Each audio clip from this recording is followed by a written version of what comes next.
Hello, everybody, and welcome to another great episode of the Gridiron Glory with Will and Tad, bringing you exclusive NFL coverage of all 32 teams. Two guys covering all 32 teams all season long. So the NFL exclusively from the minds of Will and Tad, right here on this very YouTube channel. Thank you for liking, subscribing, and following all season long as we continue to bring you great, amazing content and takes. Yeah, today we're going to start with a matchup between the Rams and the Titans in week 2 of 2025. The Rams emerged victorious in this one on the road, 33 to 19. So starting with the Titans, Cam Ward, 19 of 33, 175 yards, a touchdown, no interceptions. Tad, to me, obviously Cam Ward's second start. A lot of great things that I saw. Getting sacked 5 times, no, not good. This Titans offensive line, I mean, just a lot to be desired.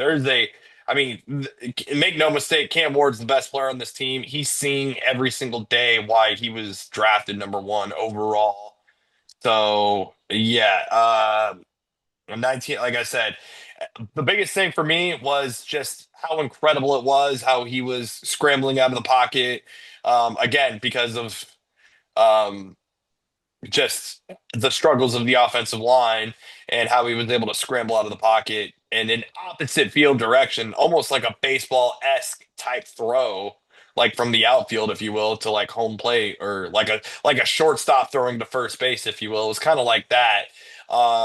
He's able to find his receiver, Alec Miner, in the end zone on an incredible run and catch from just these two players to connect in that moment. Tad, when you noticed that, what was going through your head, and what were the emotions and feelings that you were feeling for this Tennessee Titans? And then obviously the little celebration at the end that Meyer had. You know that what specifically? What was your take on his celebration too? Yeah, I'm definitely big on Io Manor. I think he has potential to be a high level receiver. I think you could even make a case that he's already the best receiver on this team, though Calvin Ridley, I mean, that could definitely be a question there. I think he's a very talented young player. I think he's going to continue to emerge, and if he can continue to build this chemistry early on with Cam Ward, I think that'd be a great step for this offense. I think he's only starting to scratch the surface of what he's capable of. I mean, we saw him make incredible plays at Stanford in college, and I think we're going to continue to see him grow. A very nice celebration as well. Oh yeah, absolutely, absolutely. Maybe I definitely wouldn't rank him hot. I definitely wouldn't rank him on the amongst players that can celebrate in the league. I wouldn't rank him up in the tiers of say Cam Bynum, but he's working his way up there. That celebration definitely worked his way up the rankings as far as players that can celebrate. So good stuff there. Yeah, Tad Van Jefferson, 2 catches, 10 yards. He even had a catch of 5 yards, 2 targets. Number 11, Van Jefferson. Tad, what's your take on Van Jefferson as a wide receiver in the league? And where would you specifically rank him?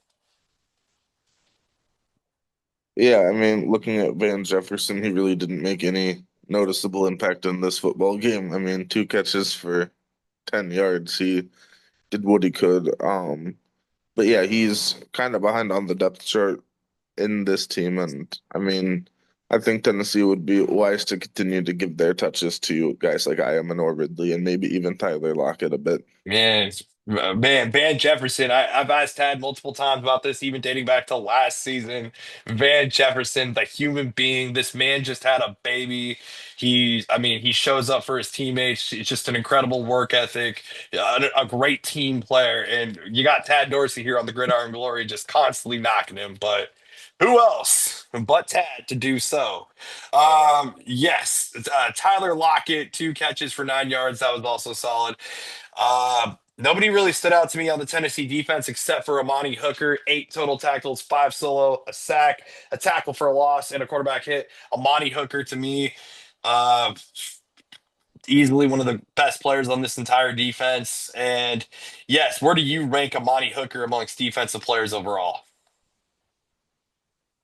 Yeah, I mean, Amani Hooker had a big game, and I mean, they just signed him to the big contract extension as well, a couple weeks ago. So you definitely like to see that for him. He's got some security now moving forward, and he can just continue to go out, play his game. I also do want to mention the big interception by Cody Barton late in the first half, which set up a go-ahead field goal. Tennessee actually led at halftime. I mean, they led 13-10.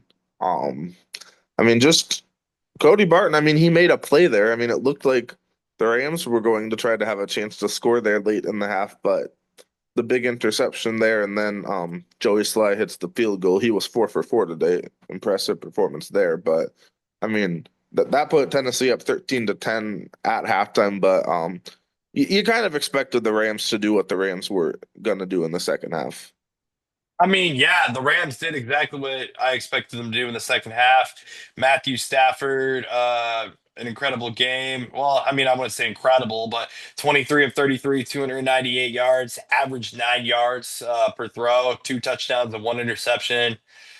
He also, unfortunately, did have the two carries for -6 yards, so didn't like to see that. Only did get sacked one time, so kudos to his offensive line. But then, yeah, of course, you had guys like Puka Nakua. Tad, we'll talk about Puka Nakua really quick. Yeah, Puka in this game, 8 catches for 91 yards, and also a carry for 45 yards and a touchdown. Tad, when Puka Nakua got that 45-yard touchdown rush, what was going through your head, and where did it increase or decrease your rankings of Puka Nakua? Yeah, I mean, definitely seeing the playmaking ability. I mean, his ranking. I mean, it's his ranking is pretty consistent. I think he's a high level receiver. I think you could make a case for top 10 for sure for Puka Nakua. I mean, incredible player. He's gone out there and done this thing, and he just continues to do it. You were questioning like how would he look in an offense like this? I mean, in my opinion, he's the face of the receiver room now. I mean, they've kind of gone past the Cooper Cup era, and now it's the Puka Nakua era. I mean, you bring in Adams. Adams had his best game, Devontae Adams, with the Rams so far, 6 for 106 and a touchdown. So having two high level receivers like that, I mean, definitely worth a mention. I mean, to have guys like that for a seasoned quarterback like Matt Stafford. I mean, I think this could, if things go well, this could be a dangerous team. Yeah, absolutely. Speaking of rushing touchdowns, I want to mention a big rushing touchdown by Blake Corum late in the fourth quarter that, kind of really just put the Rams up and just was like, wow, the Rams are probably going to win this game unless some, miracle comeback by Cam Ward takes place. But yeah, Blake Corum, 5 carries for 44 yards. Yeah, I basically told you what was going through my head when I saw the Blake Corum touchdown. Tad, what was going through yours on the Blake Corum touchdown? I mean, I'm just glad that he's getting his touches. I mean, he didn't get, in my opinion, he didn't get enough touches his rookie year, and now he's getting more of a chance here this year, it seems. I mean, I guess only 5 carries isn't a whole ton, but I want to see Blake Corum continue to get touches out of Michigan. I think he's a very impressive running back, and if he is given an opportunity, I think he could be a very nice complement to Kyron Williams in the run game. Just another thing they can unlock on this offense. Yes, absolutely. Devontae Adams, 6 catches, 106 yards. He did have a touchdown and a long of 33. To me, Devontae Adams, you know, I was it's just absolutely insane. And it shows you the depth that the second best wide receiver on this team is going out there and, the second best receiver is putting up 100 yards. That just speaks volumes to how great this wide receiver room is here in LA.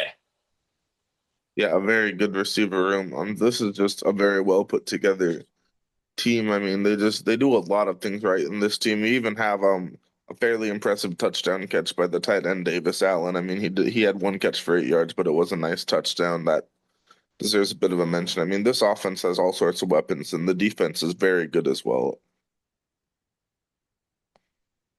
Yeah, yeah, absolutely. I mean, looking at the defense, you got Cameron Kinchens to add 10 total tackles, 7 solo. Cameron Kinchens, where do you rank Cameron Kinchens amongst defensive players overall in the league? He's definitely in my higher up rankings for sure. Consistent, always fun to watch, always bringing great attitude, always bringing great effort. Yeah, I do like Cameron Kinchins. I think he is a talented player. He struggled a bit in this game, at least in coverage. He struggled a bit, but I think that he's still a high level player. He'll have better games than what he had today. Yeah, for sure, for sure. He certainly will, and I full heartedly would expect him to bounce back. One player on defense that definitely stood out for me was Byron Young. I think he's a very talented player. Five tackles, two sacks, two tackles for loss, and he forced a big fumble in this football game. I mean, you got Tennessee, they're trying to compete early on in the game. I mean, you the Titans, they force a punt early in the fourth quarter. The Titans get the ball back. It's 20-16. They have a chance to take the lead here in the fourth quarter. And then Byron Young goes, he sacks. Cam Ward forces the fumble. Nate Landman recovers the fumble. The Rams, they go and score a touchdown. And instead of the Titans having a chance to take the lead, it becomes a two-score game. So big play there by Byron Young, a very talented young player there. And just, I mean, these are the kind of plays that can win you football games. Yeah, absolutely. Byron Young is just a sensational football player. I mean, like I said, every team's goal is to win the Super Bowl, and I mean, trust and believe that he's one of those guys amongst many in this league that wants to wear one day. So he certainly has the talent and playmaking ability to do it. But football is the team sport, so we'll see what happens. Kobe Durant, two total tackles, two solo. Uh, yeah, he even had a pass defended. Yeah, Tad, Kobe Durant. What is your nobody and nobody covers Kobe Durant the way we do here at the Gridiron Glory. We always have Kobe Durant reports when we cover the Rams. So yeah, Tad, Kobe Durant, your favorite player on this Rams team on the entire roster. What do you think about him so far this season? Yeah, I mean, Kobe Durant's a fine player there. He goes out, he does his thing. I've been fairly impressed with him. He had a very strong week one, and he's was very much fine in week two as well. He does fine out of South Carolina State. Yes. Also worth noting really quick, Johnny Hecker, the Tennessee punter. Boy, incredible game. Five punts, 250 yards, averaged 50 yards per punt. He had two punts inside the 20 and a total of 57 yards. So Johnny Hecker on a football team where he's definitely going to keep getting his touches. So yeah, you like to see it for the season veteran, Johnny Hecker. Um, Though, and also very quickly, another final thought I had in this game was the play where Cam Ward, he was kind of scrambling out of the pocket, and then he kind of made like a very awkward throw, like as he was like getting thrown to the ground, where he kind of like did like an underhanded pitch to his teammate off to the side. And I just want to say that was a very impressive play. I mean, it was just you literally turned something out of nothing. You literally turned nothing into something there. So kudos to Cam Ward on that. But yeah, Rams win 33-19. Did you have any other final thoughts or takes? Um, yeah, not really on the game. I am very interested in the following matchups. I know the Titans, they host the Indianapolis Colts, so they'll face Indiana Jones there. And then looking at the Rams, they have a big game, battle of 2-0 teams, rematch of the NFC Championship. They will be in Philadelphia against the Eagles. So some exciting matchups there. Hey, football fans, be sure to like, subscribe, and follow Will and Tad here on the Gridiron Glory for great football takes following the NFL season. Two guys covering all 32 teams all season long. Be sure to catch our very own exclusive NFL takes. Thanks for watching.